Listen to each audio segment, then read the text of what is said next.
morning. It is March the 16th, 2026, and straight from the highly caffeinated studio, this is According to Willie B. And I, yours truly, am your host for the next half hour.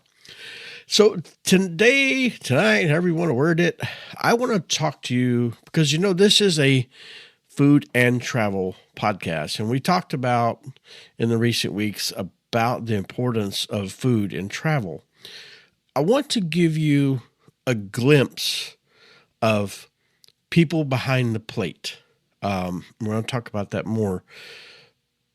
But I don't know, some of you probably don't know my history, in which is I've been in food service 99% of my life. I've been a restaurant owner, a restaurant designer. I've written back of the house, front of the house training. I have been on the growing side. I've been on the broker side. I have been a food service sales rep. There's not a single job in the restaurant industry or food service industry that I haven't done. And while that doesn't, trust me, that does not make me an expert. What it does make me is someone who has a reflective past to pull from for knowledge. And I hope to, in part, give you some behind the scenes of the restaurant industry tonight that you may or may not know. And it's going to change the way that you look at restaurants the next time you walk in and sit down. Now, from my perspective, from my heart, when I say when you go into a restaurant, I'm talking about a mom and pop or locally owned restaurant. I'm not talking about chain restaurants. I'm not talking about fast food. None of that. I am talking about locally owned restaurants. Why am I segregating them out? I'm going to tell you one simple reason. Fast food chains, they serve a need. Okay. You're hungry. You're in a hurry. You pull to the drive-thru and cross your fingers and hope that they get it right before you pull back on the freeway and realize that you asked for unsweet tea, you got sweet tea. You asked for extra napkins, you didn't get any napkins. You asked for ketchup, you got the list goes on. We all have been there. And once your 4 exits down, it's too late to do anything about it. When it comes to chain restaurants, mega chain restaurants, and I'm not really going to call out any names, but you know what I'm talking about. They're like the big box stores of shopping. They have the funds to create training programs and menus and menu designs, etc., the whole gamut. And they have the funds and the means and the people and the staff they should be polished. They should be near perfection. Most of them are not, but they should be because they have the funds. When you talk about a locally owned, or what I call a mom and pop restaurant, it is a family run business, and their heart, their soul, their sweat, their tears, their everything is rolled up into what is between the front door and the back door of that restaurant. And we're going to take a dive into the back room, and you're going to see exactly what I'm talking about. So, when people walk into a restaurant, they usually see 3 things: a menu, a plate of food, and a bill at the end of the meal. Here's what they don't see are the people behind the plate. They don't see the chef who arrived before sunrise.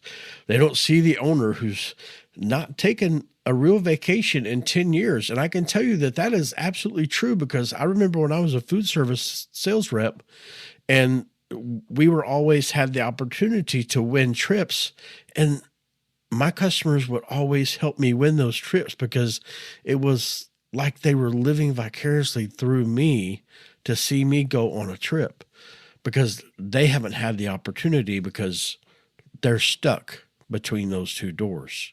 Trust me, they're stuck. So they don't see the server who's balancing 6 tables while trying to make your anniversary, feels like it's special. Restaurants look simple from the outside, but behind those kitchen doors, there's a different kind of human being running the show, let me tell you. Because I've come to realize something after visiting restaurants all over this country and some outside of the country. Restaurant owners as a whole are a different breed. And today, I want to talk about the people behind the plate. Let's get into it. So, today's episode is one that's been building in my mind for a long time. Because if you've spent enough time around restaurants, and I mean really around them, you start to see something most customers never notice. You start seeing the people behind the plate. And the more restaurants I visit, the more convinced I become of one thing. Restaurant owners are wired differently than the rest of us. Now, don't get me wrong. Owning a restaurant, or actually owning any business, takes courage. Trust me.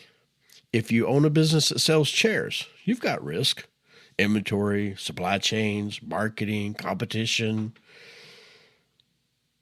But restaurants are a whole different animal because restaurants don't just sell a product.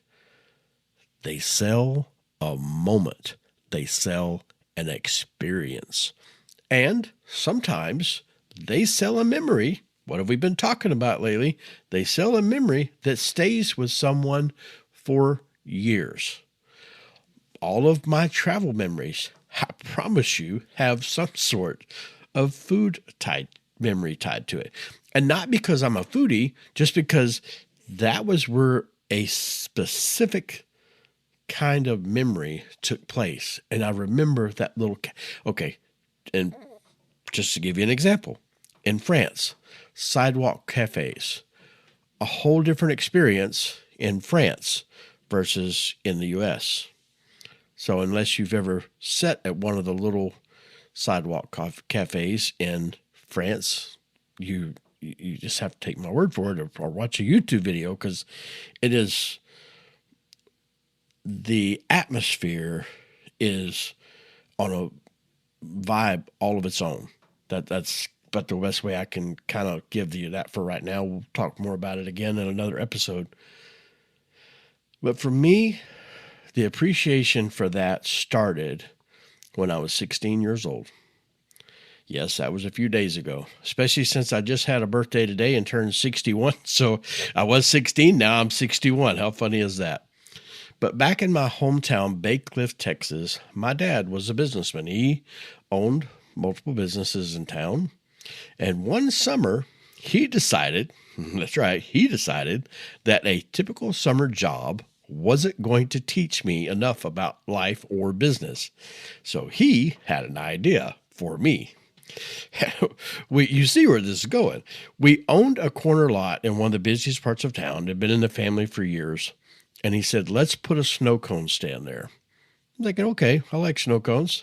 Now picture this, okay? Close your eyes and picture it, unless you're driving. Don't close your eyes. A 16-year-old kid, portable building, ice shaver, flavored syrups, and a line of kids and families showing up in the Texas heat. I gotta admit, I remember very vividly. At first, it was awkward. But something started happening that I didn't expect.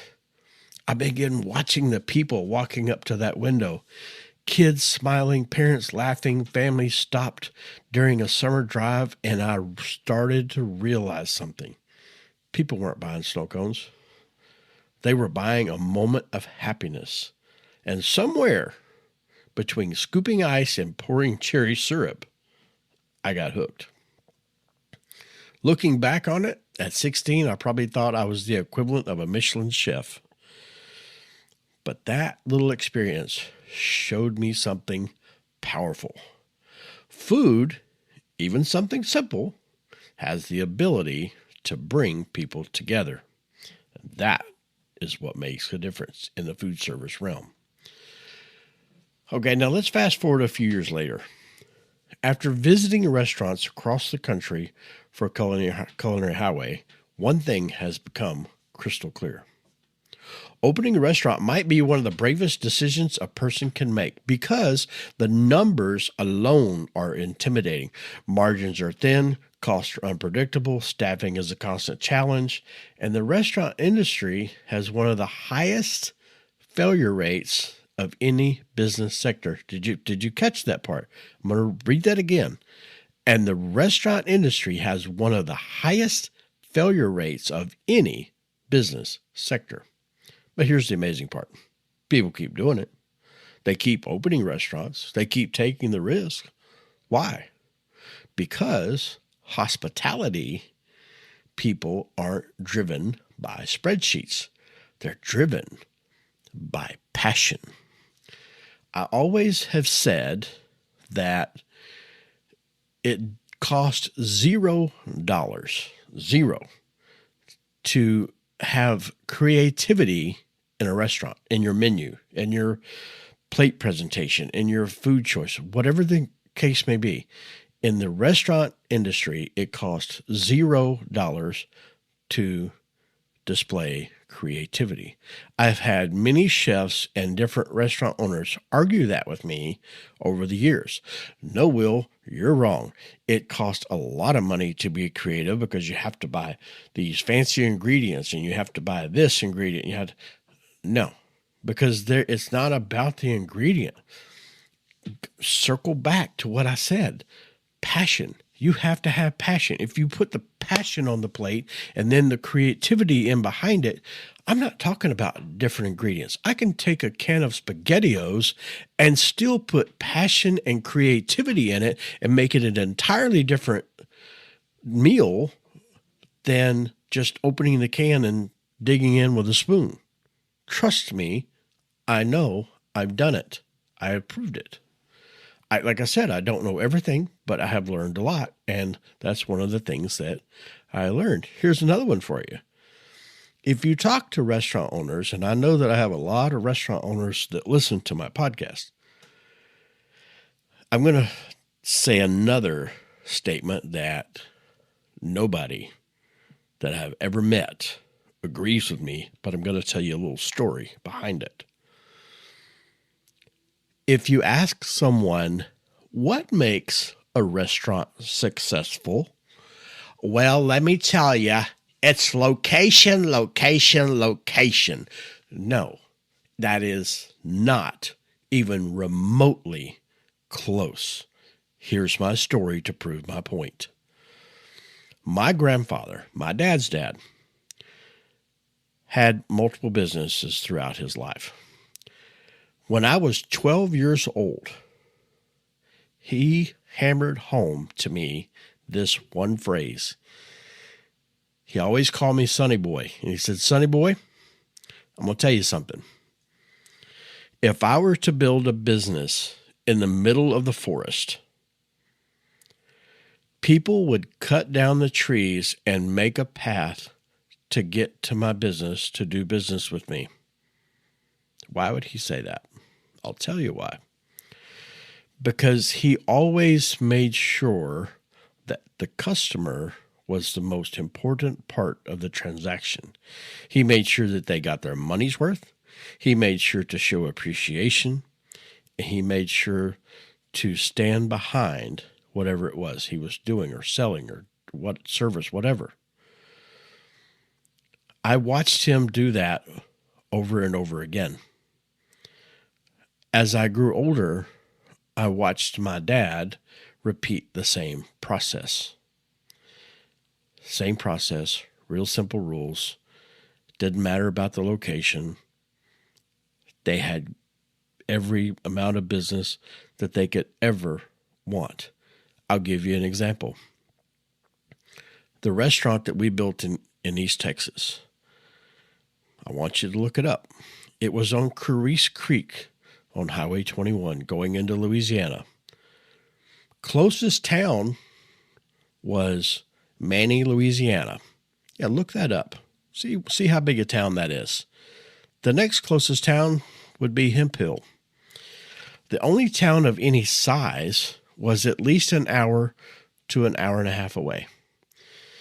Yet that restaurant had a seating capacity of 300. It had 5 dining rooms. If you came on Friday, Saturday, or Sunday, you were going to wait hours. And anybody that ever ate there will tell you. Why is that? Middle of nowhere. Location, location, location, please. I'm not buying that. And I'll argue it because I have proof after proof after proof.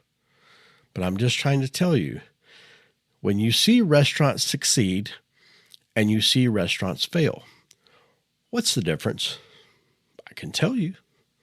Passion, creativity, and care. They have to be invested in that restaurant. And I'm not talking about monetary. So most restaurants sell a product. I'm sorry, most businesses sell a product. Still talking about restaurants, getting off on a rabbit trail. Most businesses sell a product. Restaurants sell themselves. Think about it. You're walking into the building, you sit at their tables, you taste their recipes, you judge their work, and sometimes, more often than not, you judge them publicly online. And that's personal. And it takes courage to live like that. I've had people ask me, I thought you had went and filmed this location or that location, but I never saw the episode on Culinary Highway. If it doesn't live up to be the best of the best, I just don't post it. But I don't beat the restaurant down. I'm not going to say anything negative. If it wasn't above and beyond, I just don't talk about it. And, I've had some restaurant owners reach out to me and they're talking about, it's like, I'd really like you to come film my business. And I said, can we sit down and have a conversation? And I go and I talk to the restaurant owner. And I'm like, look, here's some things that you could improve what I see. That takes a lot of courage on my part, but it also takes a lot of courage from that restaurant owner to sit there and hear, hey, you're doing some things that really suck, but your restaurant's not full. You don't have a line going out the door. So you listen because you want to survive. So here's the thing.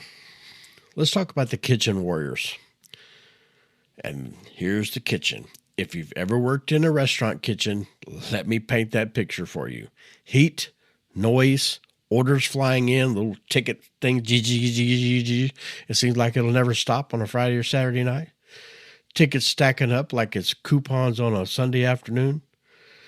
And a team of cooks moving like a well-rehearsed orchestra, trying to keep it all together, both mentally and emotionally, I promise you. It's intense. It's exhausting. Like, if you've never worked in a restaurant, talk to someone that has, and they'll say, well, if you've never worked in a restaurant, you just don't understand. And you don't. It's a whole different world. It's unlike anything you can really describe. Yet there's something almost beautiful about the choreography of a great kitchen during a busy service. Food runners sliding plates on the tables, servers weaving through the dining room like ballerinas, chefs checking every dish before it leaves the pass. Let me talk about chefs for a second. So I'll give you a little side story. So after being in the food service sales industry for about 20 years, I've met a lot of chefs in my life, and every one of them has passion. They have a passion for detail, and they have a passion for creativity. So much so on the detail that any detail that goes sideways on something that is delivered on your truck, Oh, you've never, yeah, you've never had a thrashing like a chef coming unglued on you. Let me tell you. And it is that your answer is always, yes, chef. Sorry, chef. I'll get it fixed right now, chef. And even though the chef could just eat you up, bones, feathers, and all, 2 days later, you get a text from the chef going, "Hey, I got 2 passes to go play golf at the club this weekend. You want to join me?" The same person that just like, destroyed you emotionally, because it's not personal. It is his reputation of detail and quality on the line. And you simply did something that, whether it was your fault directly or not, that cost him or could cost him his reputation. So it's not personal. He's just trying to protect his reputation of that. So there's that. So just kind of give you another little side nugget into the back of the office. But when it does work, it's magic. Here's the invisible moments for you. Some of the most important moments in restaurants are the ones that customers never see. The owner sitting in the office worrying about payroll. You got to sell them plates if you want to make payroll. Payroll doesn't disappear. The chef adjusting the menu because an ingredient price doubled overnight. The manager trying to fill a shift when someone calls out sick. These are the invisible moments that keep restaurants alive. Yet the guest at table 12 just sees a plate of food. Like I've told you, restaurants are more than places to eat. They're where life happens. First dates, anniversaries, birthday dinners, family reunions, business deals, road trips, the list goes on. Little moments in people's lives that happen around a table. Think about your own kitchen table at home. How many important conversations have went on at that kitchen table in your own home? Imagine a busy restaurant, how many times that happens in a day. And the people behind the plate are quietly making those moments possible and memorable. Here's the beauty of hospitality. What I love most about restaurants is the spirit of hospitality. That idea that someone opens their doors and says, "Come in, sit down, and let me take care of you." That's powerful. It's human, and it's something that deserves appreciation. So the next time you walk into a restaurant, take a second, look around.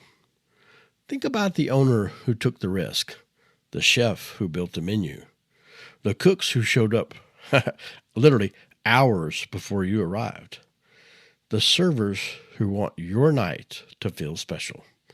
Because behind every plate, there's a story. And behind every restaurant, there are people who believed enough to create that story. Those are the people behind the plate, and they deserve our respect. And that is according to Willie B. I appreciate you listening. I'll hope to see you again next week, same time, same channel. Have a great day. Don't forget to caffeinate and conquer. You know what's very important. I bid you farewell. See you next week.